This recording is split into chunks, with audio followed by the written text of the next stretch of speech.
ചായ കൂടുതൽ തവണ കുടിക്കുന്നത് പോലെ തന്നെ പാൽ ചായ കൂടുതൽ തിളപ്പിക്കുന്നതും ആരോഗ്യത്തിന് പ്രശ്നമാണെന്ന് പറയുകയാണ് ആരോഗ്യ വിദഗ്ധർ. കടുപ്പം വേണമെന്ന് കരുതി ഒരുപാട് നേരം ചായ തിളപ്പിക്കുന്നത് ഗുണത്തെക്കാളേറെ ദോഷം ചെയ്യും. ചായ അമിതമായി തിളപ്പിക്കുന്നതിലൂടെ ചായക്ക് രുചി വ്യത്യാസം ഉണ്ടാവുകയും അസിഡിറ്റിക്ക് കാരണമാവുകയും ചെയ്യും. ചായയുടെ പോഷക ഗുണങ്ങൾ നഷ്ടമാകാനും ഇത് കാരണമാകും. കൂടാതെ ക്യാൻസറിന് കാരണമാകുന്ന കാർസിനോജൻ പുറന്തള്ളും. ചായ കൂടുതൽ നേരം തിളപ്പിക്കുന്നത് കൊണ്ടുള്ള സൈഡ് എഫക്ട്സ് എന്തൊക്കെയാണെന്ന് നോക്കാം.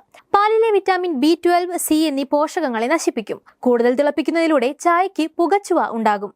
ഉയർന്ന താപനിലയിൽ ലാക്ടോസ് പാലിലെ പ്രോട്ടീനുമായി പ്രതിപ്രവർത്തിക്കുന്നു. കാലക്രമേണ വലിയ അളവിൽ കഴിച്ചാൽ അപകടകരമായ സംയുക്തങ്ങൾ ഉണ്ടാകാൻ സാധ്യതയുണ്ട്. ചായയുടെ ആന്റി ഓക്സിഡന്റ് ഗുണങ്ങൾ ഇല്ലാതാകുന്നു. അമിതമായി തിളപ്പിക്കുന്നത് പാലിലെ പ്രോട്ടീനുകളുടെ ഘടനയിൽ മാറ്റം വരുത്തും. ഇത് ദഹനക്കേടിന് കാരണമാകുന്നു. അമിതമായി തിളപ്പിക്കുന്നത് അസിഡിറ്റി ഉണ്ടാക്കും. ഇത് നെഞ്ചെരിച്ചിൽ അല്ലെങ്കിൽ വയറ്റിലെ അസ്വസ്ഥത പോലുള്ള ലക്ഷണങ്ങളും വർദ്ധിപ്പിക്കും.